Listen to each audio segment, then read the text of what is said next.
जंगल का प्रेत। इसके पहले भाग में आपने पढ़ा कि पुलिस सोने के तस्करों को पकड़ लेती है और उनसे 50 किलो करीब सोना पकड़ा जाता है। परंतु ये देखकर सिद्धू और बाली की नींद डोल जाती है और वो अपने साथियों के साथ मिलकर उस पुलिस के सोने को लूट लेते हैं। परंतु जब वो सोने को लूटकर भाग रहे होते हैं तो उनकी जीप खराब हो जाती है और उन्हें पैदल ही सोने को लेकर जंगल के रास्ते से जाना पड़ता है। जंगल के रास्ते से जाते जाते रात हो जाती है और वहाँ पे उन्हें एक घर पे पहुँचते हैं और वहीं पर ही रुकने का फैसला करते हैं। अब उससे आगे हम लोग इसी कमरे में रहेंगे। शेष लोगों को कमरे की सफाई काम पर लगाकर बाली और नारायणा बाहर आ गए। इस जगह के आसपास कहीं पानी भी होना चाहिए, चलो तलाश करते हैं। जल्दी ही नारायणा को पानी मिल गया। मिल गया पानी। नारायण बहुत खुश हो गया। अब हम यहाँ कई दिन गुजार सकते हैं, बाली बोला। उधर घर में सफाई खत्म करने के बाद राजा कमरे से निकलकर घूमता हुआ एक बड़े हॉल में पहुंच गया। वो जगह हॉल उसे कुछ अजीब सा लग रहा था। कैसी अजीब जगह है। तभी वहां पे कमरे में आवाज आने लगी, गुर्र गुर्र गुर्र। राजा बोला, ओह यह तो किसी जानवर की आवाज है। तभी उसके पीछे धुआं बनने लगा। उसने पीछे मुड़कर देखा। उस धुएं में एक मानव की आकृति दिखाई दे रही थी और वहीं से गुर गुर की आवाज आ रही थी। ओह।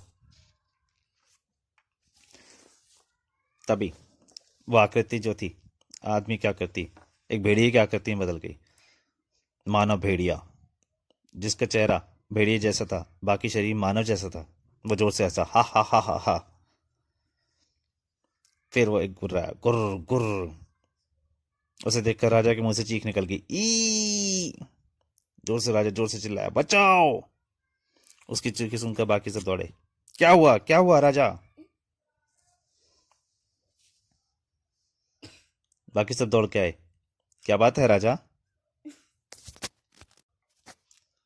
राजा थोड़ा होश में आया। ओह। राजा ने उन्हें भेड़िए के विषय में बताया। क्या बक रहे हो तुम। भला एक इंसान भेड़िया कैसे बन सकता है। मैं सच कह रहा हूं, राजा बोला। तुम बहुत थक गए हो राजा, तुम्हें आराम की जरूरत है। रंगा ठीक कह रहा है राजा। राजा मन में सोच रहा था, ये मेरा विश्वास नहीं कर रहे हैं। मैं इन्हें कैसे समझाऊं कि मकान में भूतों का निवास है। कुछ देर बाद बाली और नारायण लौट आए। आओ दोस्तों, कुछ खा लो। हम बड़ी मुश्किल से ये फल ढूंढ कर लाए हैं। रंगा ने बाली और नारायण को राजा के साथ घटी घटना बताई। सब मिलकर हंसने लगे, हा हा हा हा हा हा। बाली बोला, पागल है साला, हमारे यहाँ होते हुए किस भूत की हिम्मत है जो यहाँ आए। रात को खाने के बाद सब सो गए। आधी रात के समय ओ जंगली खल फल खाकर पेट खराब हो गया है। रंगा के पेट में दर्द उठ गया। मकान से बाहर जाकर हल्का हुआ हूँगा। रंगा चुपचाप उठ गया बिना किसी को बताए। जब वह हॉल के सामने से गुजरा, गुर्र गुर्र उसे वही आवाज सुनाई दी पड़ी। वही है, कैसी आवाज है। परंतु इससे पहले वह कुछ कर पाता, एक भेड़िए ने उसके ऊपर छलांग लगा दी और उसकी गर्दन में दांत गड़ा दिए। आई। और उसे खींच कर ले गया। अगली सुबह, अरे रंगा कहाँ गया। पेट की सफाई करने बाहर गया होगा। यह काम तो सभी को करना है, मैं भी जाता हूँ, बाली बोला। मैं भी चल रहा हूँ, राजा बोला। ठीक है, पहले तुम जो हम यहीं रुकते हैं। बाली और राजा जब हॉल के सामने से गुजरे, बाली को रंगा की राइफल दिखाई दी। अरे यह राइफल शायद रंगा लाया होगा, मगर यहाँ क्यों फेंक गया। उन्होंने आगे बढ़कर हॉल में झांका। अंदर का दृश्य देखते ही उन्हें रंगा की लाश दिखाई दी, कटी शटी। उफ। ई। राजा के मुंह से फिर चीख निकल गई। राजा की चीख सुनकर नारायण और सिद्धू भी आ गए थे।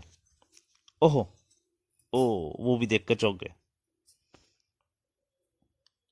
ये क्या हो रहा है बाली?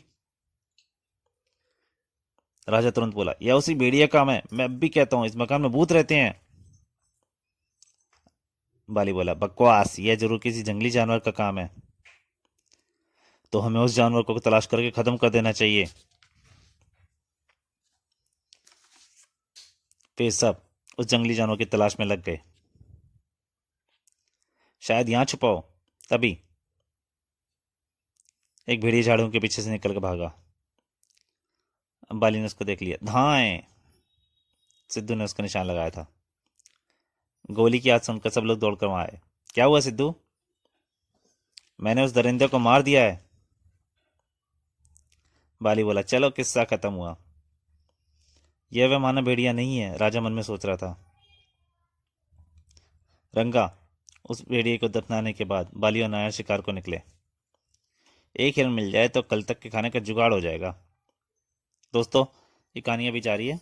पहले आपको बता दूं कि अगर आपको इस कहानी का पूरा आनंद उठाना है तो इसके पिछले भाग को जरूर पढ़िएगा, तभी आपको ये कहानी सही ढंग से समझ में आएगी। और अगर पसंद आए तो प्लीज़ इसको लाइक ज़रूर कीजिएगा और ज़्यादा से ज़्यादा शेयर कीजिएगा। धन्यवाद। अब आगे पढ़िए, जारी है। तभी सर सर एक आवाज हुई। बाली, उधर कोई जानवर है शायद। बाली बोला, श्श। तभी एक झाड़ियों के पीछे आदमी निकला। ओह, बाली ने अपनी बंदूक तान दी। कौन हो तुम? वो आदमी बोला, मैं भी आपकी तरह ही शिकारी हूँ। 2 दिन पहले अपने साथियों से बिछड़ गया था, तभी से जंगल में भटक रहा हूँ। बाली बोला, मुझे तो यह पुलिस का आदमी लगता है, तुम इसकी बंदूक छीन लो। क्या मतलब? बंदूक दो। अब सच सच बताओ, क्या तुम्हें पुलिस ने हमारी तलाश में भेजा है?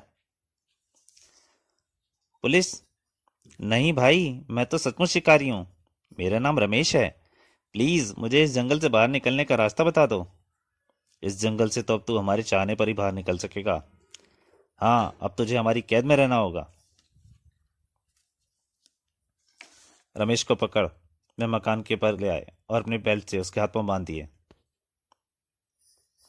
बारी बोला, इस पर कड़ी नजर रखना, अगर ये निकल भागा तो पुलिस को हमारे विषय में सूचना दे देगा। उधर वो सोच रहा था, शिकारी, किस मुसीबत में फंस गया मैं। शाम तक उस शिकारी रमेश को सारी स्थिति समझ में आ गई।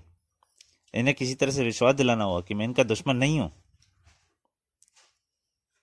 और उसी शाम तालाब में नहाते हुए, अगर ये तालाब ना मिलता तो हम लोग प्यासे मर जाते।